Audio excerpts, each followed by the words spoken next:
SC వర్గీకరణ కారణంగా రాష్ట్రంలో ఉండే మాలలకి, రెల్లీలకి, వాటి అనుబంధ కులాలకి అన్యాయం జరుగుతుందని ఎస్సీ వర్గీకరణ వ్యతిరేక పోరాట సమితి నాయకులు డాక్టర్ కంటవేణు తైక్వాండో శ్రీను, రెల్లి కుల సంక్షేమ సంఘం నాయకులు ఆర్జి కోటిలు ఆవేదన వ్యక్తం చేశారు.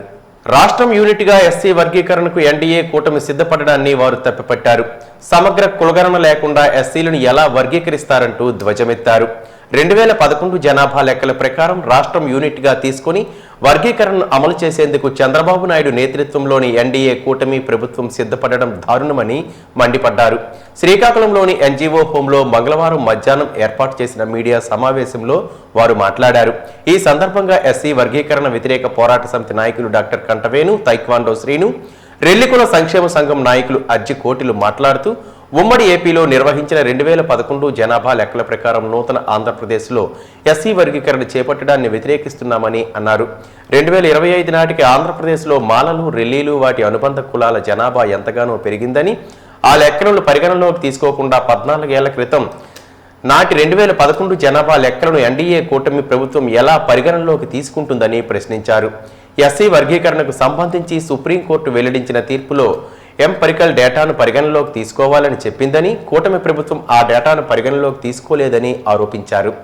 ఎంపరికల్ డేటాకి బదులుగా 2011 జనాభా లెక్కల పరిగణనలోకి తీసుకోవడం సరికాదని అన్నారు. ఎస్సీ వర్గీకరణకు సంబంధించి మెజారిటీ దళిత ఎమ్మెల్యేలు జిల్లా యూనిట్గా వర్గీకరణ చేయాలని కోరుతున్నారని, రాష్ట్ర యూనిట్గా చేసేందుకు కూటమి ప్రభుత్వం ఉత్సాహాన్ని చూపిస్తుండడం మాదికలకు లబ్ధి చేకూర్చేందుకేనని వారు ఆరోపించారు.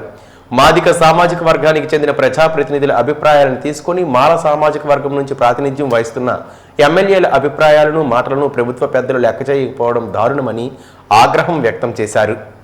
కుల ఆధారిత జనగణన జరిపి ఆ తరువాతనే మీరు వర్గీకరణకు వెళ్ళాలి తప్ప అంతవరకు మేము పోరాడుతామని చెప్పి, అంతకు మించి మీరు అశాస్త్రీయంగా పారదర్శకం లేకుండా మీరు మరి వర్గీకరణ చేసి ఒక కులానికి కొమ్ము కాసి మిగిలినటువంటి కులాలన్నిటికీ కూడా అన్యాయం చేస్తానంటే మరి భారీ మూల్యం చెల్లించుకోక తప్పదని చెప్పి చంద్రబాబు నాయుడు గారికి, ఈ కూటమి ప్రభుత్వానికి నేను డిమాండ్ చేస్తున్నాను. కాబట్టి కుల ఆధారిత జనగణన జరిపిన తర్వాతనే మరి వర్గీకరణ విషయంలో ఆలోచించాలి తప్ప అంతవరకు మీరు ఎటువంటి నిర్ణయం తీసుకోకూడదు. రేపు 20వ తేదీన ఏదైతే ఎస్సీ వర్గీకరణ మీద అసెంబ్లీలో చర్చ జరిపి ఆ తర్వాత ఆర్డినెన్స్ ఇస్తామంటున్నారు. మీరు బేషరతుగా ఆ చర్చ జరపండి, కానీ ఆర్డినెన్స్ ఇచ్చే ప్రయత్నం మాత్రం చేయకూడదు.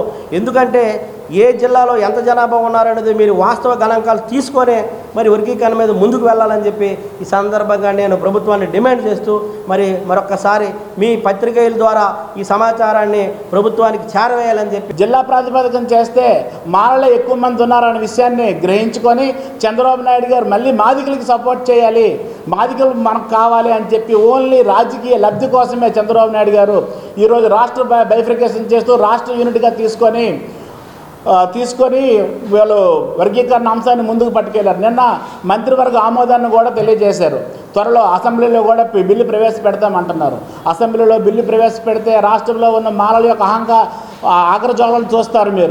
మీరు ఏ వంతెట్టు పోగళ్ళలో కానీ ఈరోజు కానీ 2000 ఉమ్మడి ఆంధ్రప్రదేశ్ ఉన్నప్పుడు ఉన్న జనాభా లెక్కలను తీసుకొని నువ్వు ఏ విధంగా బైఫర్కేషన్ చేస్తావని చెప్పి క్లియర్గా చెప్పి మీరు బైఫర్కేషన్కి ముందుకు వెళ్ళాలని చెప్పి మేము శ్రీకాకుళం జిల్లా దళిత సంఘాలు జేఏసీ మరియు ఎస్సీ వర్గీకరణ వ్యతిరేక పోరాట సమితి ఆధ్వర్యంలో మేము తీవ్రంగా డిమాండ్ చేస్తున్నాము.